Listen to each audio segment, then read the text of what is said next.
And we are recording. Okay. All right, this is Commissioner Mandy Martinez-Gebler, and I will call to order the meeting for the Commission on Diversity Awareness today on August 21st at 1:34 p.m. And do we have the roll call list, Chris? Let me go ahead and put it on my screen for you here.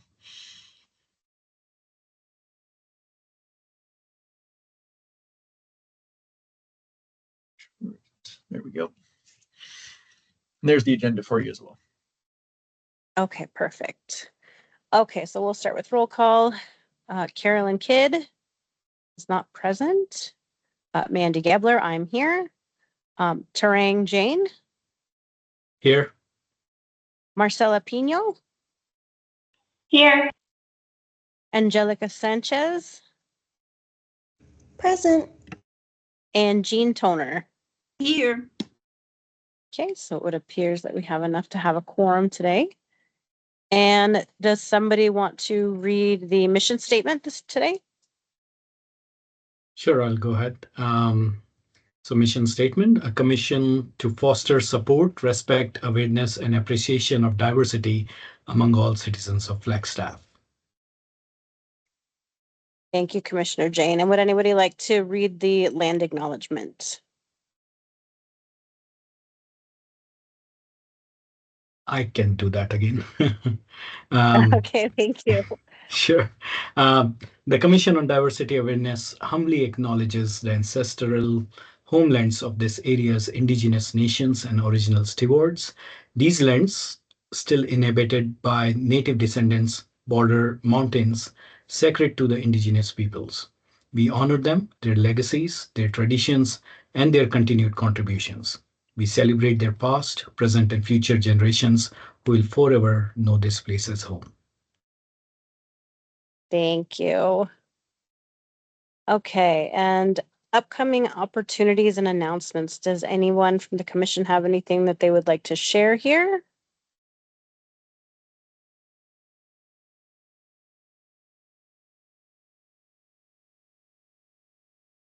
No? Okay. And public comment. So the commission cannot act upon items presented during the public participation portion of the agenda. Individual commission members may ask questions of the public, but are prohibited by the open meeting law from discussion or considering the item among themselves until the item is officially placed on the agenda. Each public comment or presentation will be limited to 5 minutes. So is there anyone who would like to speak for the public comment portion of our agenda today?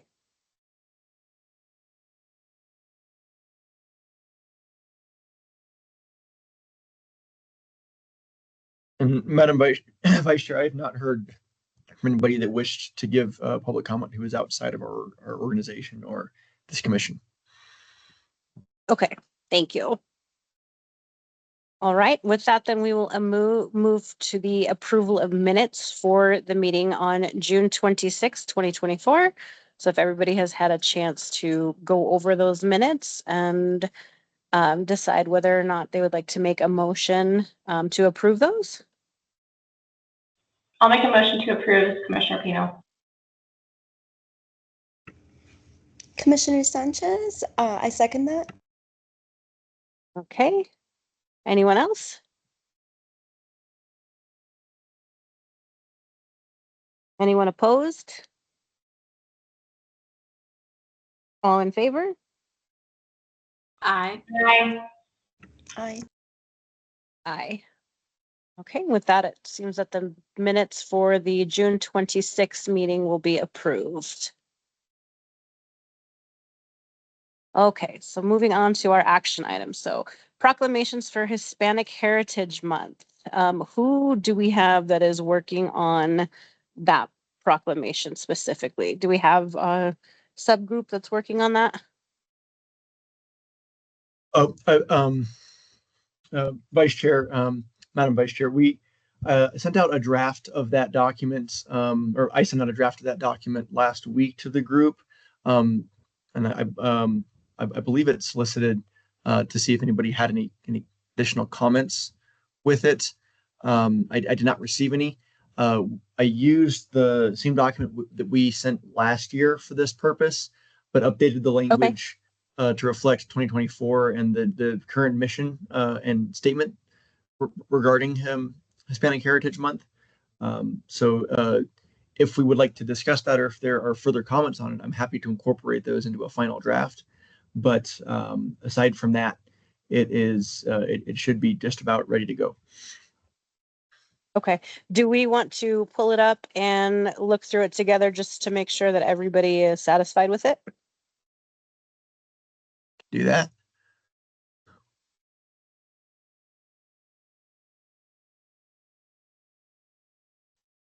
I know See last here. year we were worried a little bit about some of the terms that were used, so I just kind of want to touch base and see how we're feeling about those for this particular proclamation. Yeah, and I'm happy to make any changes. As I said, I did not make any changes to terminology, just to update it to be better reflective of the current year. Does anybody want to read the proclamation for us?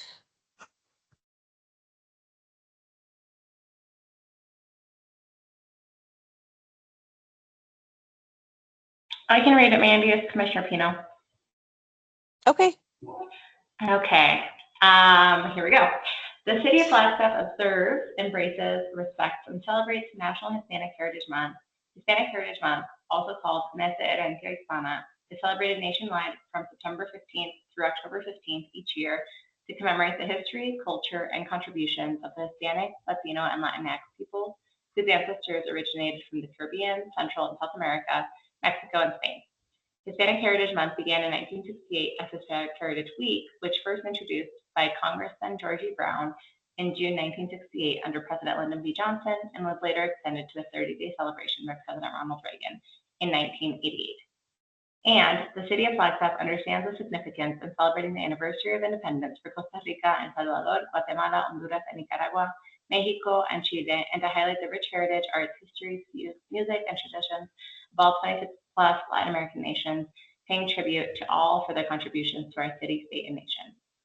And the City of Flagstaff is committed to the theme of 2024 Hispanic Heritage Month, which is Pioneers of Change, Shaping the Future Together. The City of Flagstaff recognizes the vital contributions of Hispanic, Latino, and Latinx communities in driving innovation, fostering unity, and building a more inclusive and vibrant future for all. And the Hispanic, Latino, and Latinx communities have been integral to the prosperity of Flagstaff, as their contributions are immeasurable, representing the best of American values, leaving an enduring mark on our local culture and economy. Starting from the 1920s, these communities continue to be represented in Calaveras, Los Chantes, La Plaza Nueva, La Plaza Vieja, and many other areas of Flagstaff. And the City of Flagstaff understands that the Hispanic, Latino, and Latinx communities are particularly entrepreneurial and play a vital role in our economy and workforce, and have also contributed to Flagstaff's growth. These communities are also represented in city and county leadership, service and education, business, medicine, social services, military service, and veterans organizations, and visible through nonprofit organizations such as Ballet Folclórico de Colores and Nuestras Raíces. And the City of Flagstaff Commission on Diversity Awareness recommends the designation of September 15, 2024 through October 15, 2024 as Hispanic Heritage Month in unison with national and statewide observances. And now, therefore, I, Becky Daggett, Mayor of the City of Flagstaff, do hereby proclaim September 15, 2024 through October 15, 2024 as Hispanic Heritage Month in Flagstaff, honoring the history, heritage, and contributions of Hispanic, Latino, and Latinx Americans with festivals, educational activities, and other local and statewide observances. Thank you very much. And does anyone have any suggestions or anything that they may have some concerns about?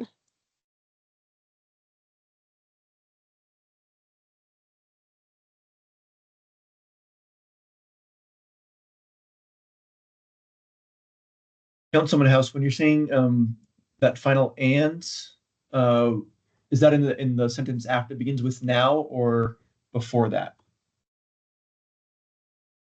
The one right before now, therefore. This one right here. Yes. Okay, perfect. Thank you. I think there was another comment from Commissioner Pino about the and between Honduras and Nicaragua. Okay. Let's see. I'm looking for that in the document. I'm sorry. Is that in the first paragraph? Second paragraph, second sentence. In the second one. Yeah. Yeah, second line. Oh yes, I see. That should be a comma then probably too, right? Mm-hmm. I have a general Okay. question. Do we know why these countries were selected? Does anyone have the background on that? I do not know why these countries were selected. I do. So Perfect. the dates for Hispanic Heritage Month were selected to coincide with the independence days of those particular countries. Got it. Thank you, Commissioner House. Ooh. And then I saw Commissioner Sanchez's comment that Latino and Latinx seem to be kind of redundant. And I know that was the concern that was brought up last year, is that we included the Latinx to include anybody who is non-binary, and just to make sure that we were essentially including all members of the Hispanic and Latin American community by including the Latinx in the language. But if anybody has a concern about that, we can definitely discuss that also. I think that's right. And I think what we agreed on last year was to just use Latinx and remove Latino.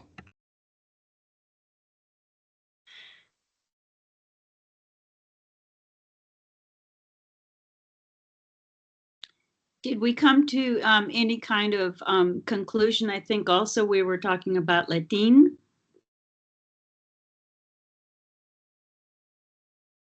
Or Latine. I know we talked about that one also. Latin, sorry.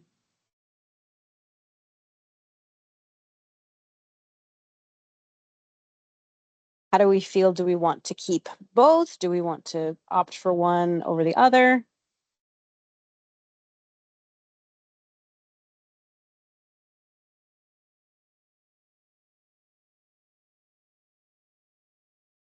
I think I'm okay to remove. I do think it's duplicative as well.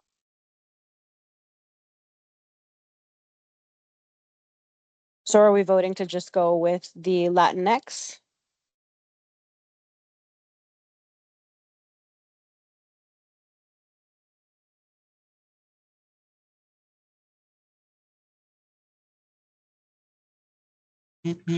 I'm trying to remember our conversation on this last year. I remember thinking Latinx was pretty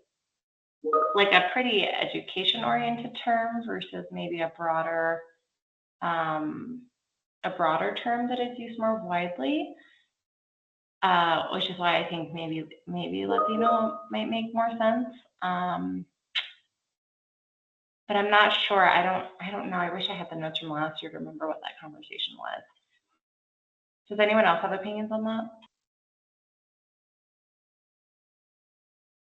I know for the one that we did in 2022, I know we didn't use that term at all. We used Hispanic Americans. So, but yeah, that last year I remember this was this was a point of discussion too, onto which term we were going to use that felt most appropriate.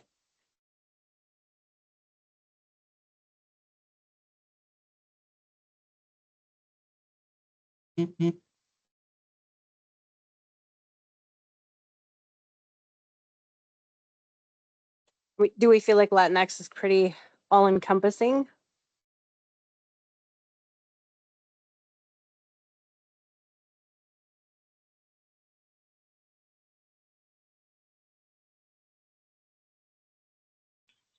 I personally am fine with Latinx.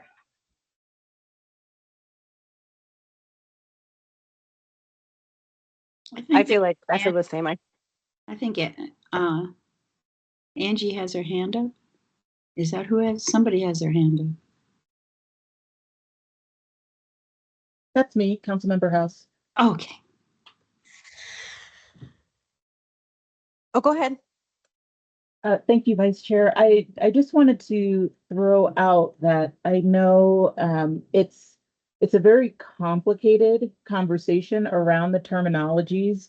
From the last readings that I've done on this in terms of just using inclusive language, I know that the replacement of the A or O at the end of the term has been somewhat criticized more recently because of the de-Latinization of the terms and perception of it being an imperialization of like the use of X to kind of forcefully colonize the language and that sort of thing. So I don't know if we want to keep them both or keep all three in recognition of that complicated language, or I do think it's important to hear from representational voices of the community on what seems most appropriate here in this context. So I don't have any objections if we just go with Latinx, but I just wanted to give some voice to that consideration for why you sometimes see both. No, thank you, Councilwoman House. I do think that's a really valid point, actually. I know especially a lot of the older generations don't particularly use the Latinx. They definitely much more identify with the O and A. So there definitely is some validity to keeping both. But I do think, yeah, that is a really good point that, yeah, it's important to some folks to keep the original terminology to help them feel as though it's more representative of who they are.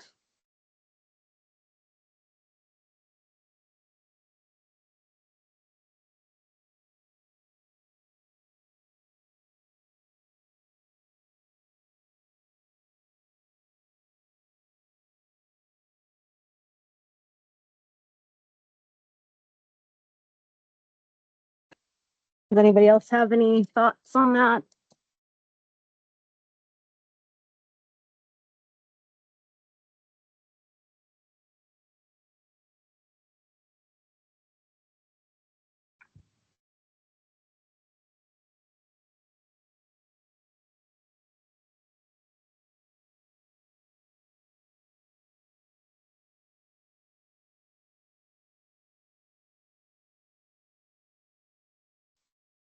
Okay, so then do we want to move forward with the proclamation as is?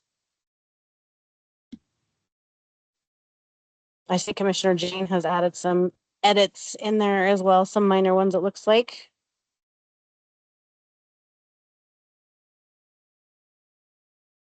I think once we have those edits in, I think that that's fine to move forward as is. What was that? I'm sorry, I missed that. But I think once we have those edits in, if we want to leave both Latino and Latinx, even though it's duplicative, I think that's fine to move forward as is.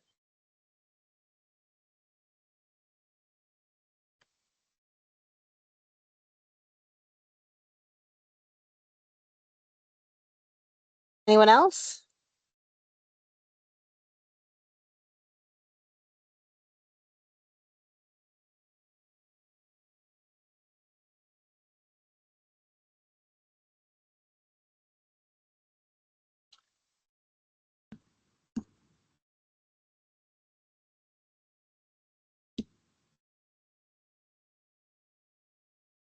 Okay. Edits that Commissioner Jane has suggested.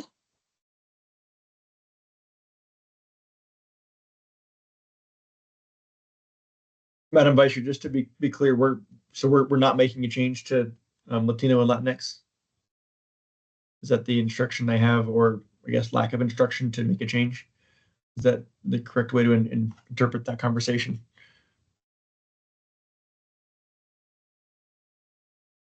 What it sounds like. Does anybody else have any recommendations, suggestions? And I guess Councilwoman House, have you had any direct interaction with people who have explicitly stated that the Latinx is something that they have concerns with or anything like that? I have not. I haven't had anyone object to the use of both or either in this proclamation in the past. And I don't know of any, at least not in terms of city council. I've had conversations outside of it in terms of just the DEIB training work that I do, but not related to the city of Flagstaff. So I don't know that it's a major concern here. So I think it's really up to you all, whatever your preference is there in that terminology.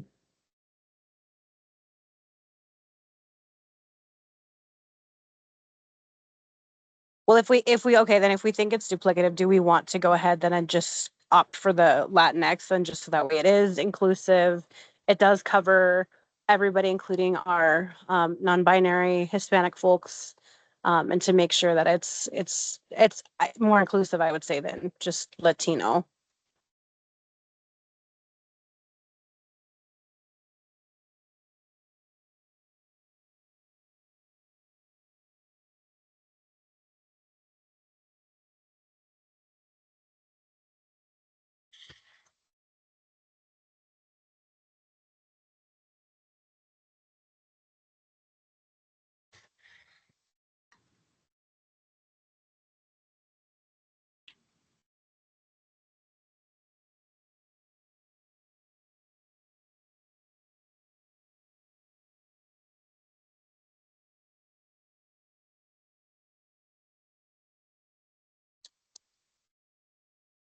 Does anybody want to then make a motion to keep it as is and submit this to city council?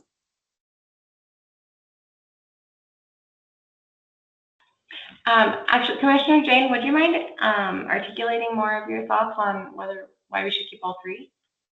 Where I was coming from was, again, just understanding of these terms, like as was already mentioned, like Hispanic generally refers to Spanish-speaking countries, whereas Latino, people from Latin America, and then Latinx is gender-neutral term.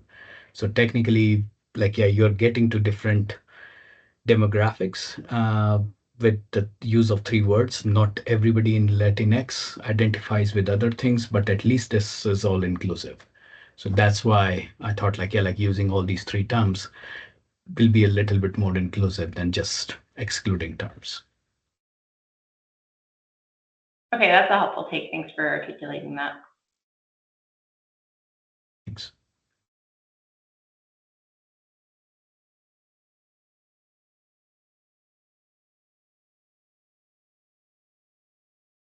Does anybody else have anything they might want to add or share?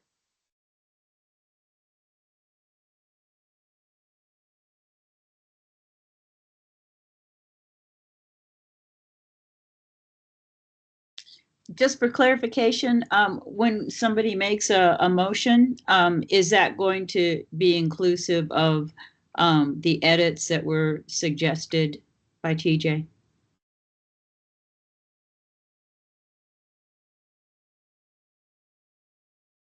You mean, Commissioner Toner, you mean as far as like the grammatical edits that he Yeah. had suggested? Yeah. Yeah. Yes. Okay.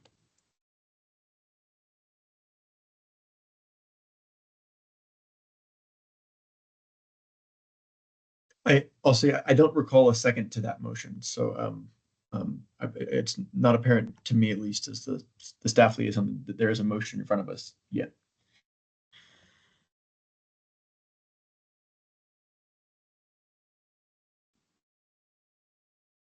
I'll be happy to second it. Jean, Commissioner Toner.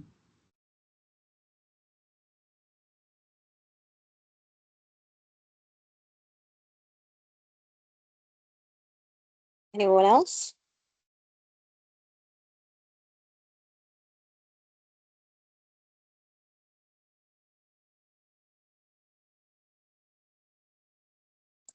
So do we want to go ahead and take a vote?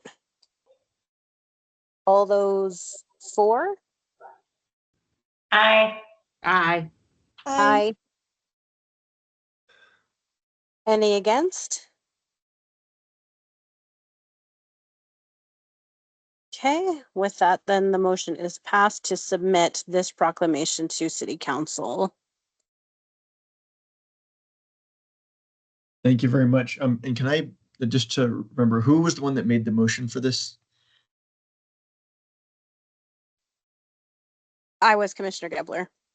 Oh, thank you. Perfect. And then, Commissioner Jane, just while I'm looking at this document, where do you see Hispanic Heritage Week that you wanted the comma? That's the second line. Second line. Yeah, second line.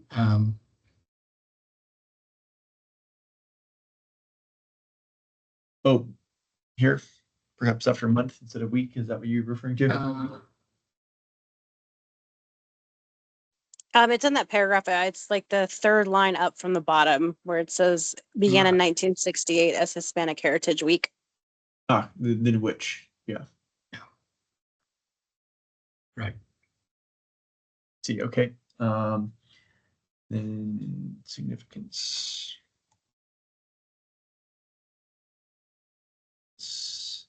of celebrating, and okay, there are two. Should be easier. Okay. And then yeah, the celebrating the anniversaries of independence. So not just anniversary there.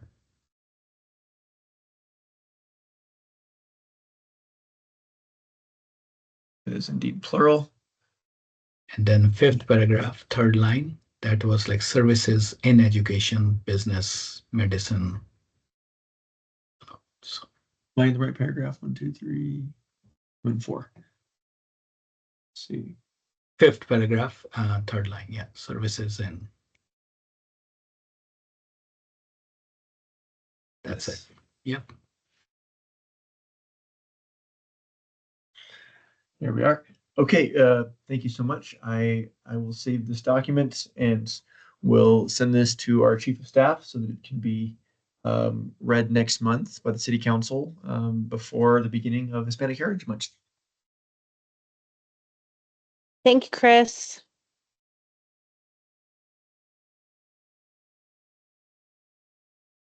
Okay, back to the agenda. There we are.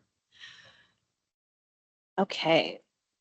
For the next action items, we have the allegations of cultural appropriation at City Council. Do we have any more information on that or any more follow-up that we would like to consider? Let's see.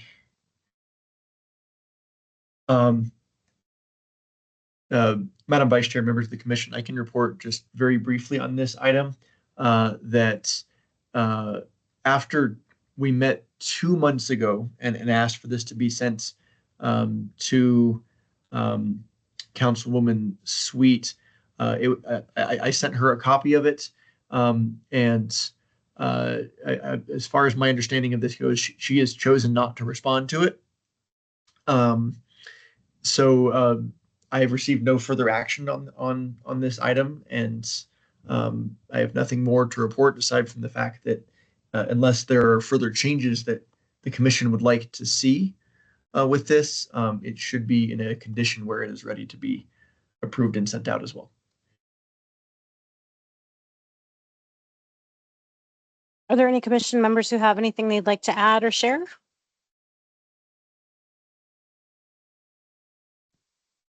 This is Councilmember House, if I can add something really quick. Yep, go ahead. Thanks so much. So I spoke with Councilmember Sweet yesterday and just wanted to clarify, she chose not to respond in terms of making any edits, but she did want to pass along thanks to the commission for writing this. As I shared with the chair and Chris at our agenda planning meeting, it's just been a very hard conversation for her. And so she didn't want to stifle the response from the commission, and was respecting you guys drafting this response to Dr. Davalos, but just didn't have anything further to add to the letter itself. So, and I shared as well that I continued in support of what was written, and thank you guys for putting that together. And yeah, I think you're good to go ahead and send it if the commission is ready to do that. Okay, so for it to be sent, Chris, do we need to motion on that as well? Yes, so you would, just as the previous one, you would move to approve the letter, and upon that, I will disseminate it to Dr. Davalos. I will share a copy with Councilwoman Sweet as well, but not much to it than that. I'll report if I get a response back on either of from either of those individuals or from anybody else, and that can be discussed future if need be, but that'll be at the discretion of the chair when setting a future agenda.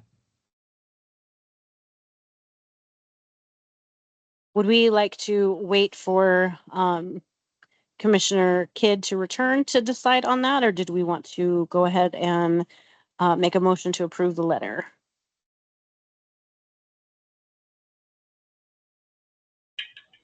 This is Commissioner Pino. I think we should motion just because of the amount of time that has passed.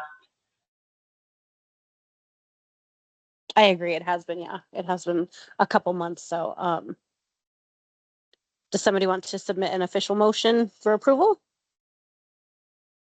This is Commissioner Turner. I'll submit a motion for approval and sending of the letter to Dr. Davalos. This is Commissioner Sanchez. I second that.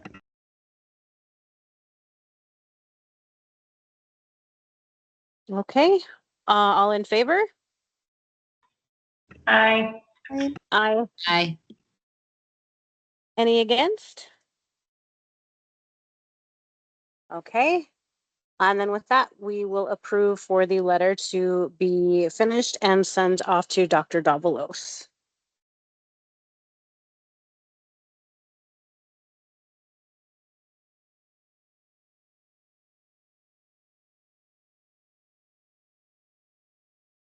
Okay. All right. Thank you. I have recorded that vote. Okay. So moving on, reports and discussion items, we have the Rainbow Crosswalk exhibit. I know last time we talked about this, there was some concern about whether or not that's possible in Flagstaff, because we were discussing it being, was it outside of City Hall? That was the concern?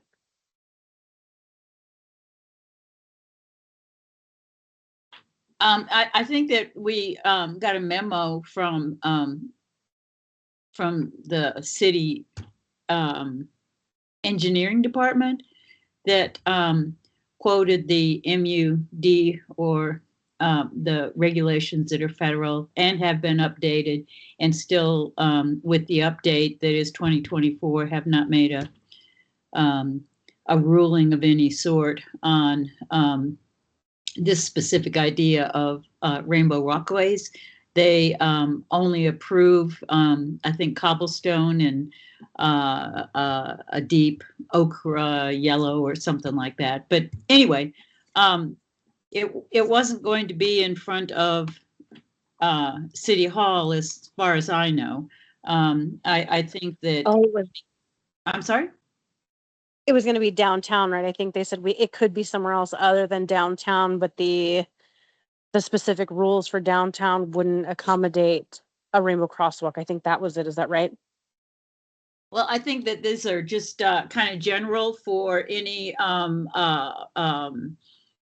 unrestricted or unspecified roadways is my understanding. Any roadway, this covers any roadway, not just downtown, but anywhere in a town or actually in the country. I mean, it's just the federal government's recommendations for safe, consistent, everybody using the same kind of signifiers so that we have uniformity across the nation.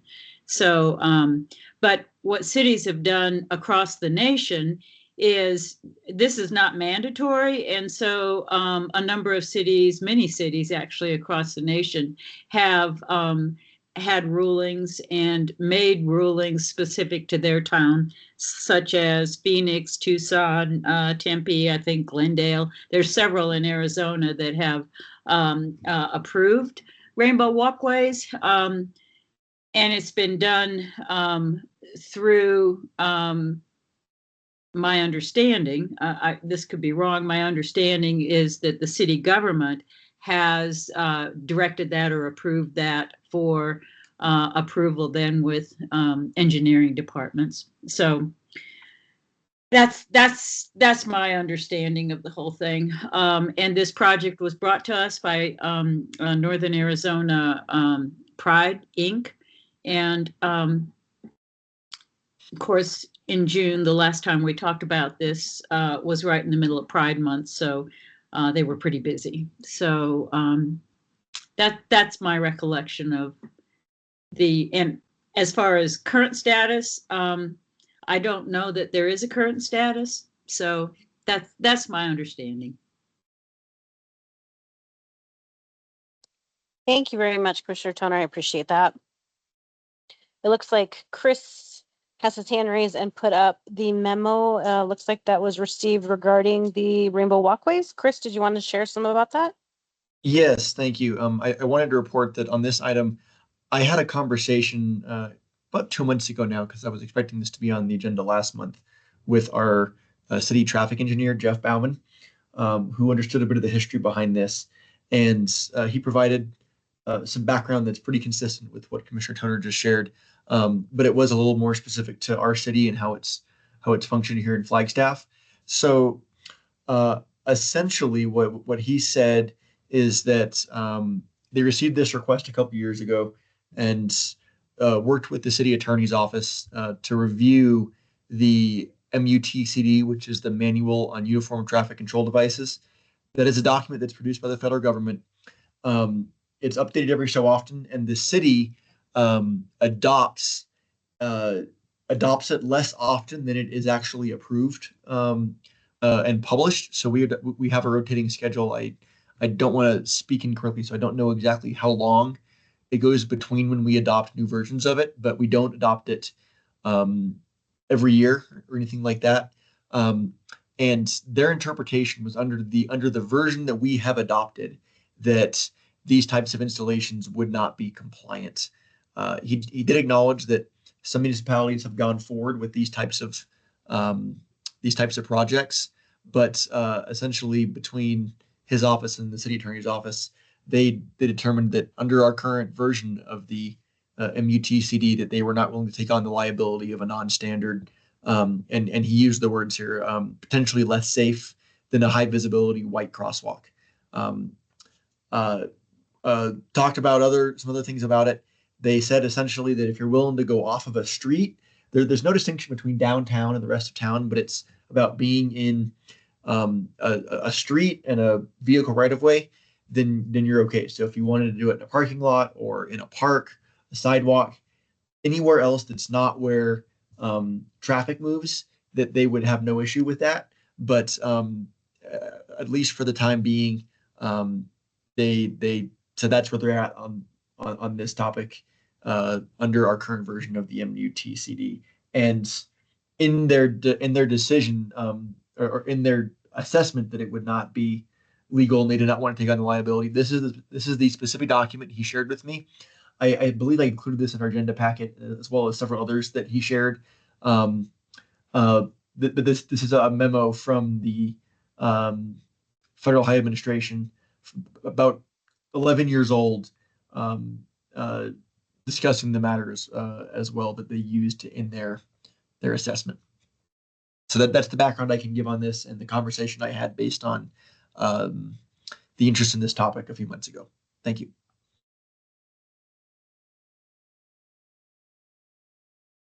Okay, thank you for that, Chris. So, does it seem like then in general that this is not something that we would be able to move forward with in any capacity until we adopt a different set of, I guess, rules and regulations for the streets within the city? They cities do have the ability to adopt their own exceptions to this. Essentially, he told me that their evaluation was that the city is not currently willing to take on that liability. So whether or not a new MUTCD would change that, I can't speak to. I didn't ask that specific question, but he said that right now they're not comfortable taking on that liability of having a crosswalk that is not compliant with our version of the MUTCD. Okay. So then is this something that we should feasibly remove from our discussion items at this point, since there is not the possibility of us being able to move forward with it then? It's not a recurring agenda item, so it will not be on a future agenda unless it's asked to be. Okay. This is a one-time item that was requested, I believe, 2 months ago. So Okay. It's not a recurring item that we need to remove from future agendas. We would have to actually place it on future agendas because by default it would not be on there. Okay. I would like to just bring two items to the floor, just, you know, FYI.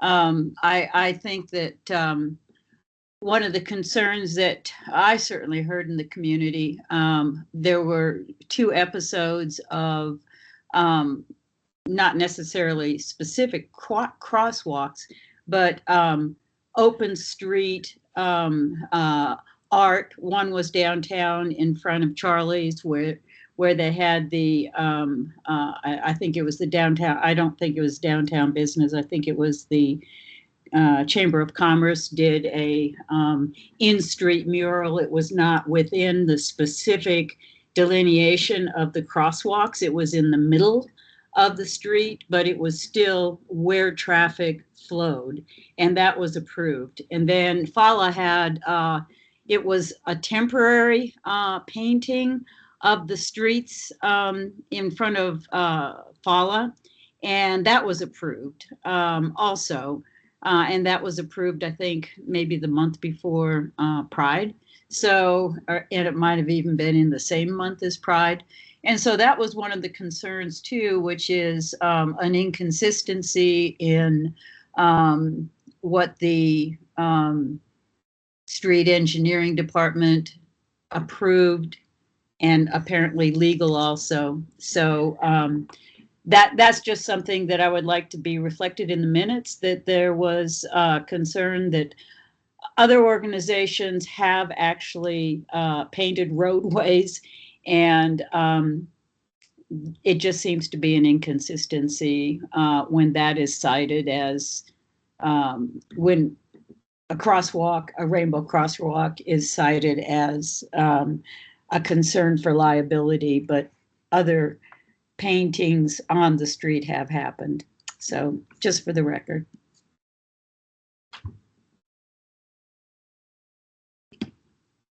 Oh, and one more little thing. I think one of the things that I don't know that this is my last month here, so but I think one of the things we talked about in June was the possibility of inviting somebody from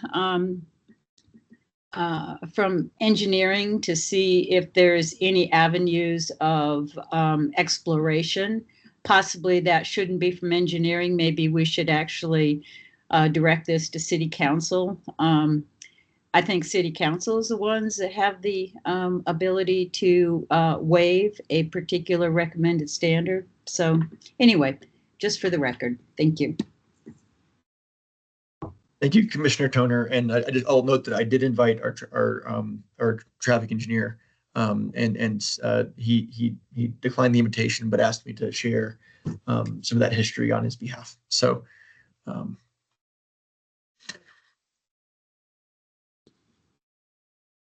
So then do we want to go ahead and keep this for next month when we have Chairperson Kidd available to be able to be part of this discussion as well, to see if there might be other options? And Commissioner Toner, I know this might be your last month, but if you would be willing to be part of that discussion, I'm sure it would be appreciated as well.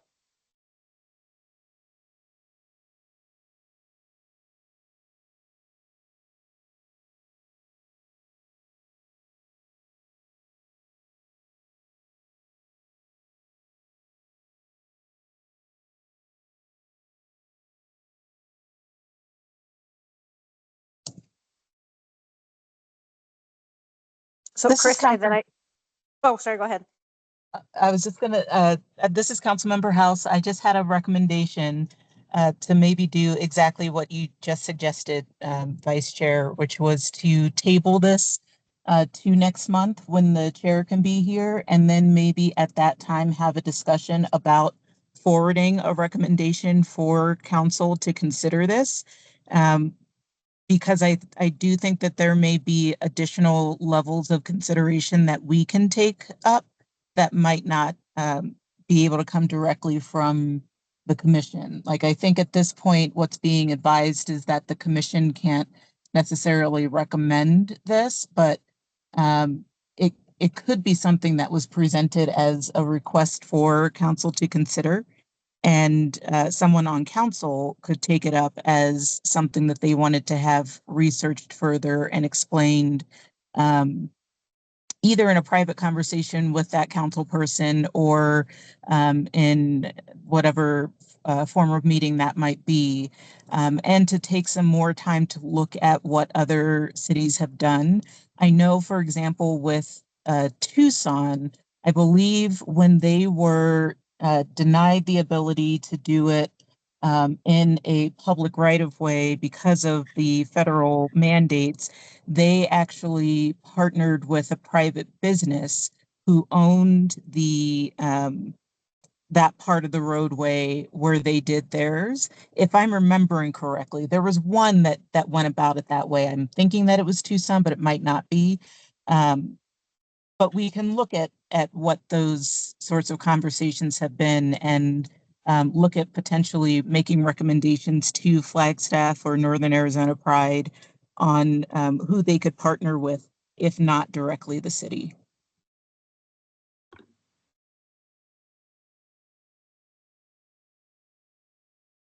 And with that, I do need to hop off, but please email me if anything else comes up that you need or want my input on. Thank you very much, Councilwoman House. We appreciate it.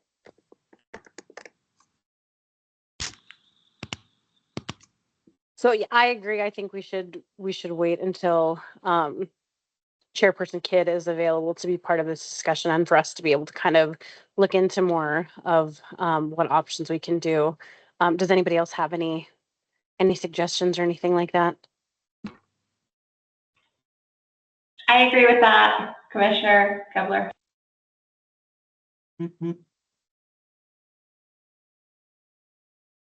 Okay, so Chris, can we go ahead and keep this on as a discussion item for next month then when Chairperson Kidd is available?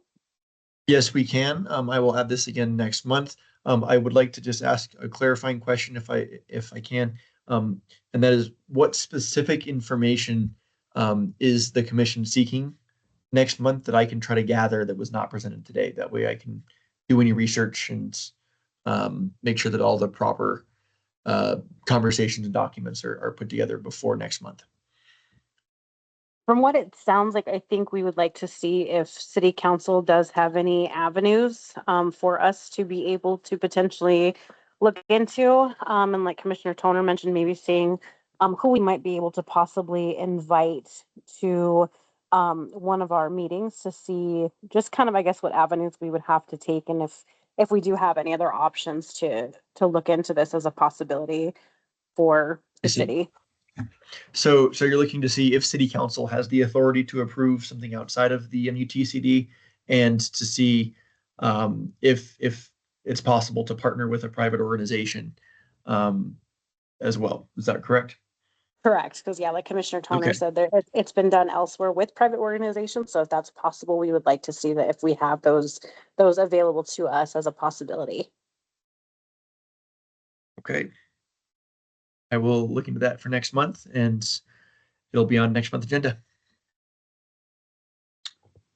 And I'd also like to suggest that if you could, Chris, extend an invitation via email or something to Northern Arizona Pride Inc. Okay, I can do that. That's a good idea. Thank you, Commissioner Toner.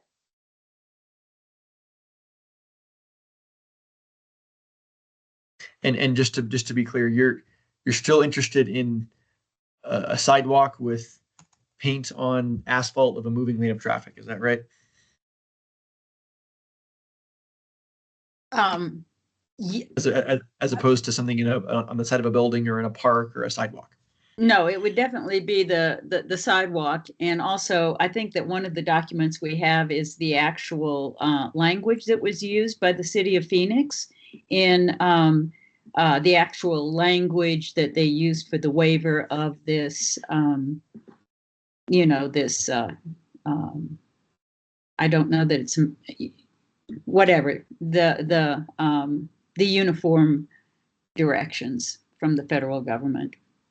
Municipal, what's it called? I think you know that. The MUTCD. Yeah, MUTCD. The Manual on Uniform Traffic Control Devices. Right. Okay. And now you said a sidewalk there. So you're talking about crossing a street, not parallel to a street on the side of it, right? I think that's, whatever organization really may, originally it was Northern Arizona Pride Inc. And whatever organization actually wants to take on this project, that would be really their decision. But Okay. I think we just need to investigate what avenues are available to us. And that would include, partnerships, and it would also include discussion with city council, or we can't make a recommendation that has been denied by legal, but we can, forward the information that we already have on hand. I think all that was included in your package, Chris.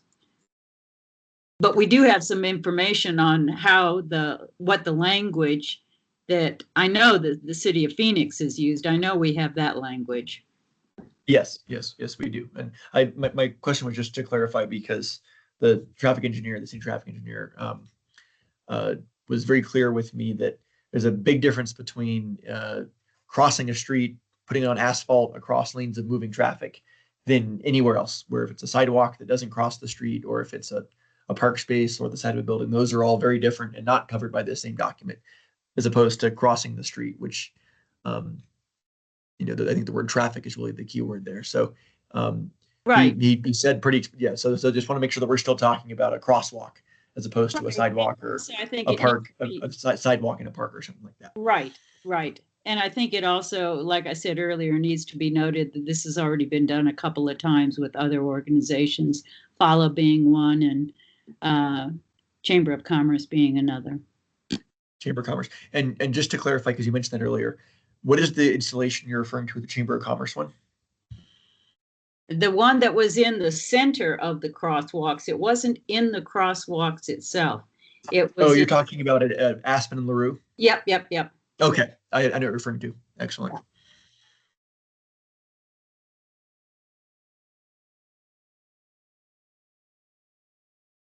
I'll ask as well about what the approval process for both of those and why they were approved, and I'll try to get an answer for you on that as well, if there was something different about those.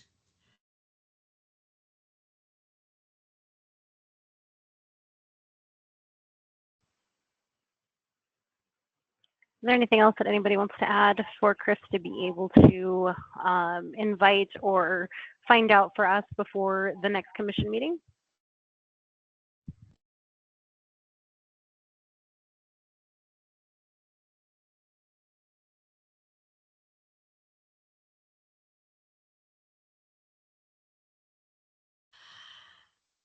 Okay. Yep, then Chris, if we could go ahead and keep that on the agenda as a discussion item for next time. And definitely, yes, like Commissioner, I think it was Commissioner Pino said, that we really appreciate the effort going into the research that you'll be doing for us. Of course.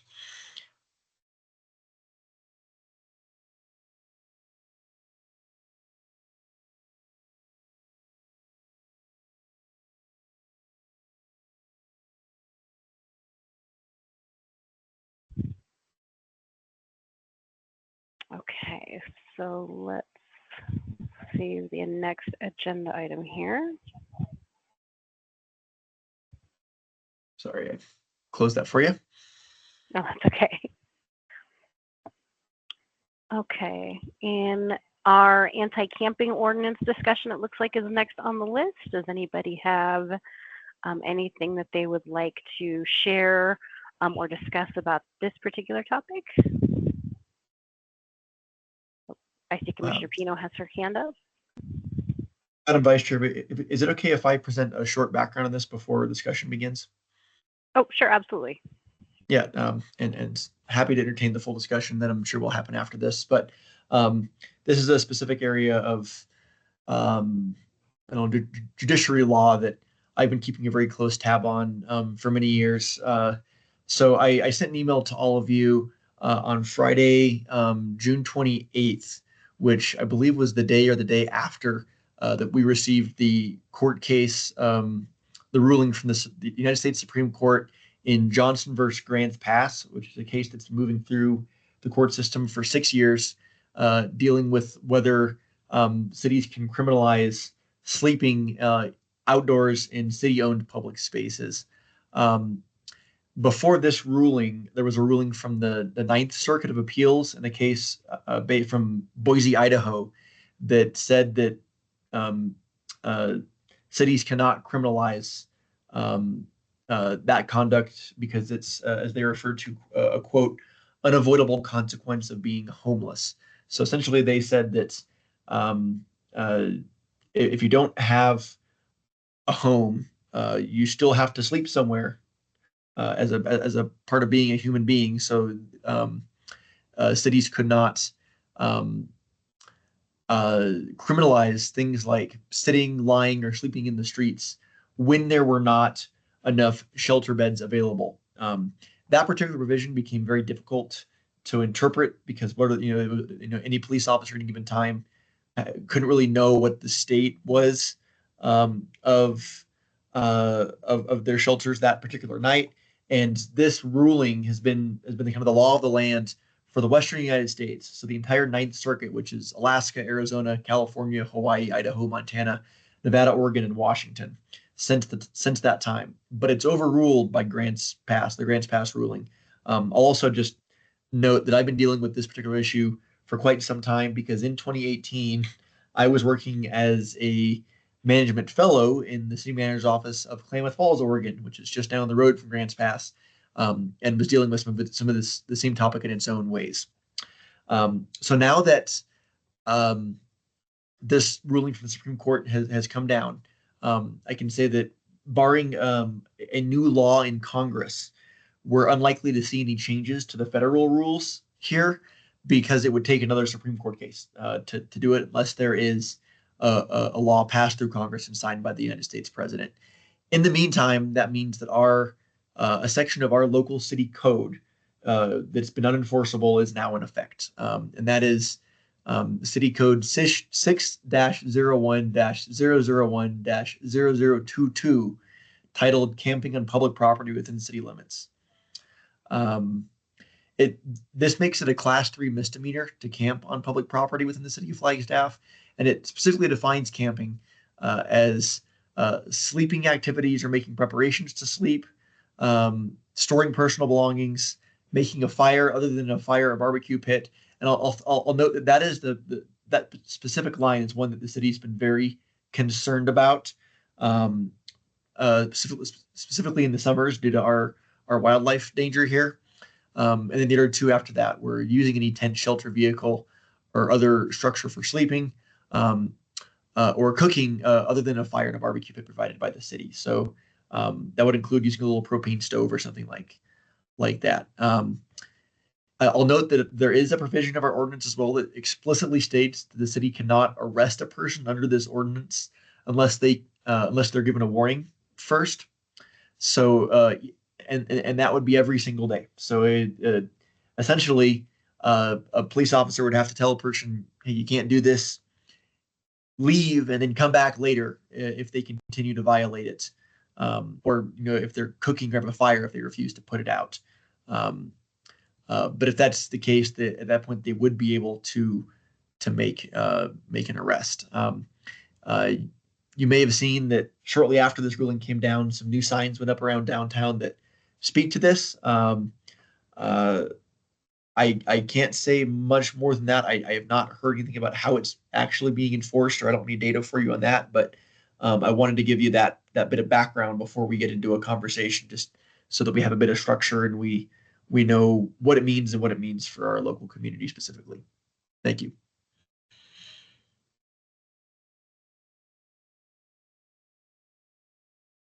Thank you for that information, Chris. Commissioner Pino, did you still have something that you wanted to share? Yeah, thank you, Chris. I think that was super helpful background for everyone to get up to speed on. I guess my main comment is that since I'm rolling off of the commission, I know that we had talked about keeping this as a group so that we could continue to work on it depending, what happens with the subsequent activities after this ruling passed. I don't know how we would do that, if it's okay to have a group with no members, or if we need to do something to structurally have a membership assigned so that we can keep the group active. Or the other question is just because of the what we found with the ruling, just to make sure that we wanted to continue on, that this commission wanted to continue on with this group. So I wanted to raise those as agenda topics for us to discuss.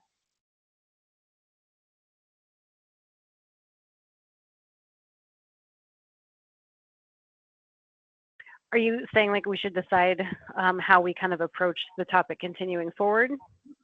Correct. Yes, because I was a member on here. I worked closely with Jean. I don't know, Jean, if you were technically a member. I don't think so. I think you just helped in your role as in transitioning with chair. But yeah, so I guess that would be my first question is, do we want to just continue the group? And if so, how this group plans to do that, since I'll be rolling off. I definitely think we should continue, especially with, the continuing rise of cost of housing here, that, homelessness is such a huge issue here, and it seems to be getting progressively more prevalent. So I definitely think we should continue to work on it. And do we want to continue it as a work group? Is that how we would like to do it? Does anybody have any suggestions for that?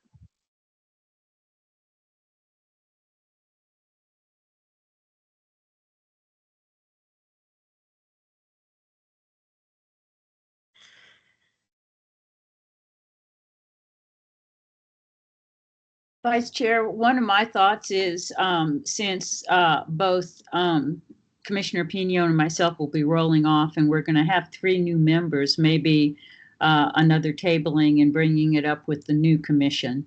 And, in my experience, most important thing about a work group is having people that are super interested in whatever the topic is. So if the new configuration of the new commission has somebody interested, that would be very different than if nobody's interested. So maybe just moving it to next month and see what the new commission, if there's interest in somebody taking this topic on. Thank you, Gina. I agree. I think that's a great idea. So I think that's reasonable. Commissioner Pino, is that something that is okay, that you're okay with for us to table this again until the next meeting? Yes, of course, that's fine. I'm excited and encouraged to hear that there's interest in keeping the work going. I agree with what Chris said. I think that there's a lot of impact, and it's a really important topic. Mhm. But yes, of course, I am fine with that. And then obviously I'll be rolling off. I don't know if I can continue to be a resource for if there's questions on the work that's been done. I'm happy to be of service in that capacity. But other than that, I will need to peel back on my active engagement. Okay. Thank you so much. So then we'll go ahead and table this until the next meeting. Like Jean said, made a very good point that we are going to be having some new commission members. So we would like to hopefully have people who would like to stay involved in the work group. And Commissioner Pino, yeah, any information that you have and can share would definitely be appreciated to help the new work group then start with a little bit of traction under their feet as they start with us.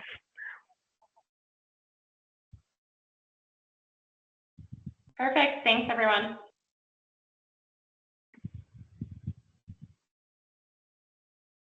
Okay, so let's see. Okay, so it looks like the next one is the citywide anti-bullying policy. Yes, and this one is actually my item here. So just like I came back to this group with a project a few months ago with the city logo working group, this is also one that I would likely be here presenting even if I was not the staff liaison. I've been working, so the short background of this one is that I've been working for the last couple of years on the city's submission for the Municipal Equality Index.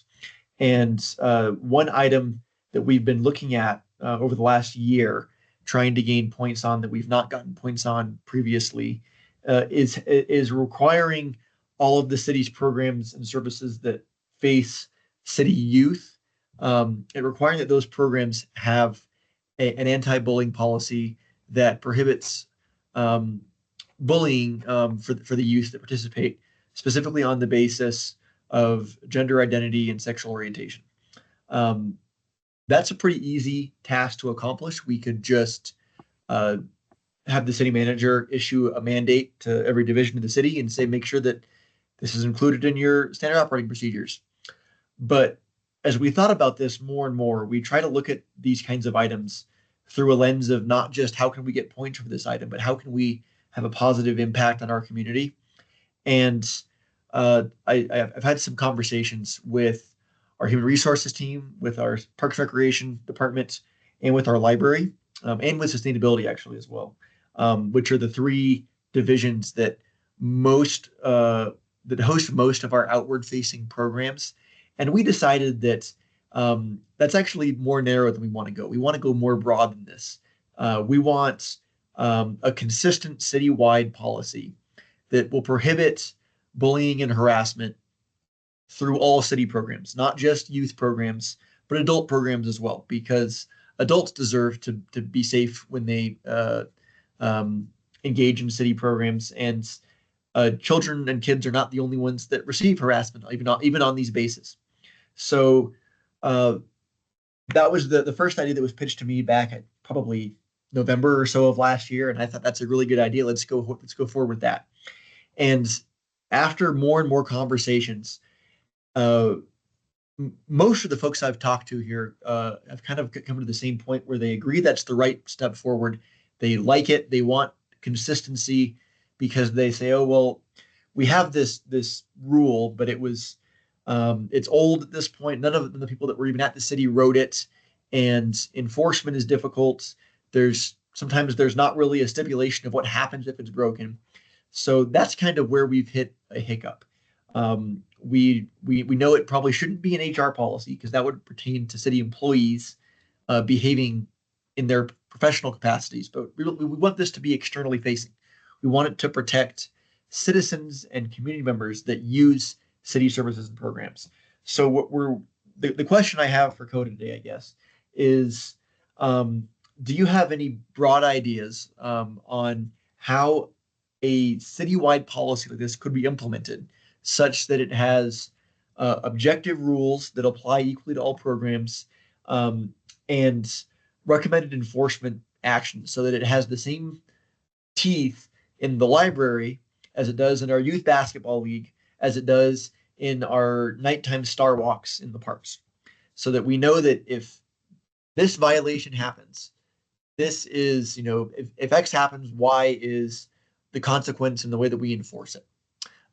It's just been difficult for us internally as staff to come up with some consistency in that regard that works for everybody. So I know it's kind of a broad question, but would anybody would CODA have any idea of how these programs may be implemented properly in other areas? I've looked there, but I've kind of had some difficulty finding data on this kind of thing. So we figured just a conversation with CODA may be a good step on this. And if you don't think it's for you, we can also move past it.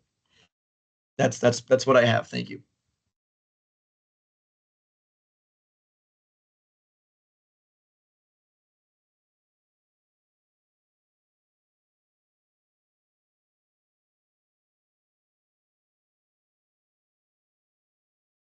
Well, this is Commissioner Toner. One of the things that occurs to me is that Northern Arizona Healthcare, NAH, has a organization-wide anti-assault, anti-violence, whatever, bullying, that they actually have posters in every one of their buildings that I've been in, at any rate. So one place to start, since they're like a regional facility or a regional organization, is how did they get that consistency all the way from like Verde Valley and Cottonwood all the way up, through northern installations. So, they might have some idea. They might have protocols that they can share with you how they did that. That's very helpful. Thanks. I had not thought to look at NAH.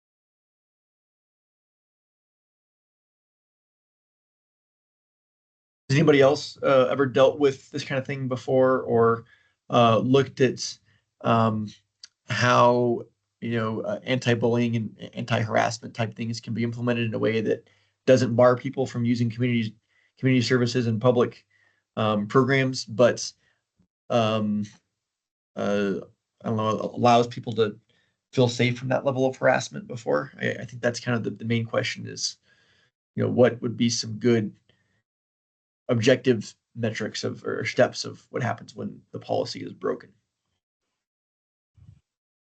Hi, Chris. This is Commissioner Pino. I unfortunately have not. I think Jane's suggestion is really a good one. I'm sure there's got to be more content and information out there that we can leverage, but no, I'm sorry, I don't have any personal experience or guidance. Okay, that's okay. And it's okay if, this is kind of a question that is for a specific audience. So it's okay if CODA is not that audience. I was hopeful that someone would have something like Commissioner Toner did that might lead us down the right path. So it doesn't need to be a big agenda item or a big project that CODA takes on forever, but that was the idea of bringing to this group. Aside from that, I do think it's a really great initiative that you guys are putting forward, though.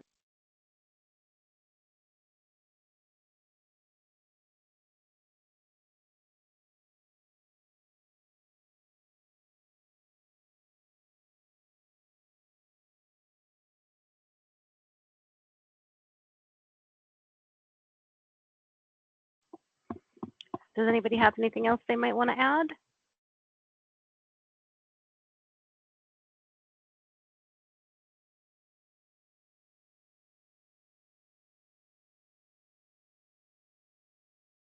Okay.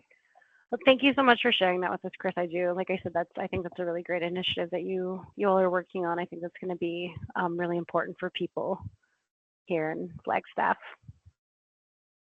Yeah. Yeah, happy to share it. Okay, so let's see. So next is any updates from our working groups? Do we have any current working groups at this time?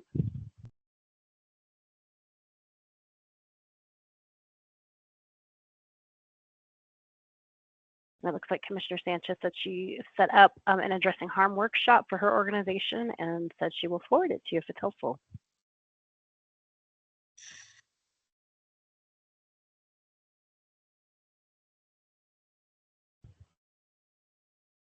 Okay, so no working groups at this time that we need to touch base on? Hi, Commissioner Sanchez here. We've been working on the library oral history project. There is no update for this month, but we will be meeting next week. We've just kind of been focusing on pulling some academic resources for the library to use in their presentation of this project before different committees. Wonderful. Thank you so much, Commissioner Sanchez. I appreciate that. And then we will look for an update from that at our next meeting then, it sounds like? That's right. We're meeting early next week. Okay, perfect. Okay. Next would be any updates from our council liaison, but I believe she had to leave for another meeting, she said. But I know she did share some information about the conversation she had regarding the cultural appropriation concerns. And then any updates then from our staff liaison? Yes, I do have. Oh, I'm muted. Excellent. Sorry. I do have one update here, and I'm going to use my update today to note that this is the last commission meeting for Commissioner Pino and for Commissioner Toner, who have both been with us for several years now. So we'll miss them both dearly as they move on to bigger and better things. I also wanted to note that City Council is moving forward with 3 appointments to this commission. I think it's next week on the 20. What is next week? The 27th. So I received who were the 3 individuals that were going to be making that appointment. I think it was McCarthy, Aslan, and Sweet, I want to say. Let me see. I don't have the email pulled up, but I can get it very quickly. And in any case, I forwarded the applications, the 6 applications we have active for those 3 positions to everyone on the commission for your review. If you wanted to take a look at those, I did redact just some personal information about those candidates so that you can't reach out to them directly. Or can you all still hear me? We can. Okay, sorry, Yes. I just got a huge pop-up on my Teams that said I lost internet. That seems to be wrong. In any case, I forwarded those 6 applications to you all. 3 of them will be appointed to this commission. CODA does not have the authority to make recommendations on who is appointed as a body, but the members of CODA are able to give personal recommendations if you would like. And we ask that if you do so, you send an email to our council liaison, Commissioner House. I can say with certainty she is not one of the 3 making an appointment, but she'd be happy to pass along any thoughts you have to the folks making appointments next week. So if you would like to, you're not required to, but you can read through those applications and submit your thoughts to our council liaison, and she will pass them along to the appointing members of council. And the 3 individuals they choose should be with us next month. Our terms expire next month for our current seats as well, so we'll have to re-elect a chair and a vice chair. And I suspect I've only been on a staff liaison for, I don't know, 4, 5, or 6 months at this point, but it may be a time when we reevaluate our meeting time in case it does not work for our new members. Just to check, is anybody aware of whether that's happened in the past or whether we've reevaluated that before, or do we kind of keep this pretty consistent and make it a requirement they can make it at this time. Well, in We some, have reevaluated it before. Okay. yeah, I'm sorry. Yeah, no worries. That's the end of the substance of my update. So thank you. If there's any comments or whatnot, conversation can continue, but that's what I have to report. I just wanted to say that one time we did reevaluate the time because there was a conflict. I think maybe Mandy and maybe a few other people were on the commission then. It conflicted with prep time for city council meetings. So our city council liaison could never be with us. And so it was moved from Tuesday at 1:30 to Wednesday at 1:30 to accommodate the city council meeting. And that's the only time in my knowledge in 7 years we reevaluated time, and it was a very good change. Yeah, because I believe it was our meeting directly before city council was not how it worked. But usually it was directly after ours. So it made it a little bit difficult. Yeah, we ended 3, they started at 3, and so there was no hope for any kind of, collaboration.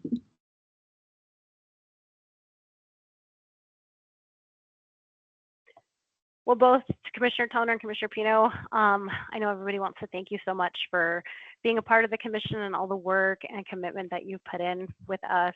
And we really do appreciate everything that you've done, and I hope that we will see you as visitors on our meetings moving forward, even if you aren't officially on the commission moving forward with us.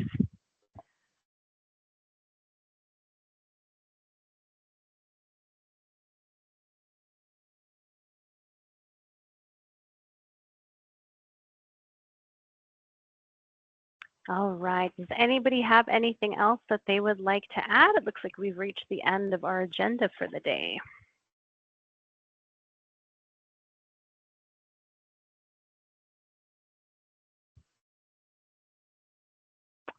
If not, then I will make a motion to adjourn. Does anybody second? Oh, there was one more item, I believe, actually. Number 9. Oh, I'm sorry, the agenda for future meetings. I'm so sorry. Okay. Do we have anything that we want to add to the agenda? I know we have discussed keeping the rainbow crosswalk and the anti-camping ordinance on there. Is there anything else that we feel that we need to add for specific action items, or just to the agenda in general for our next meeting?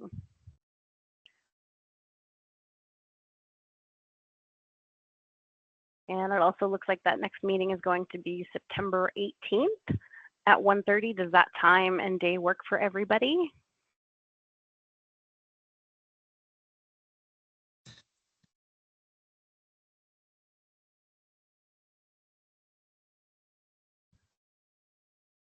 Okay, I'm not hearing any objections. Okay, now I'll make a motion to adjourn. Would anybody like to second?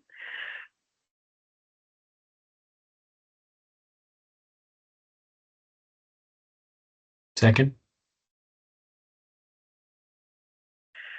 All in favor? Aye. Bye. Any against?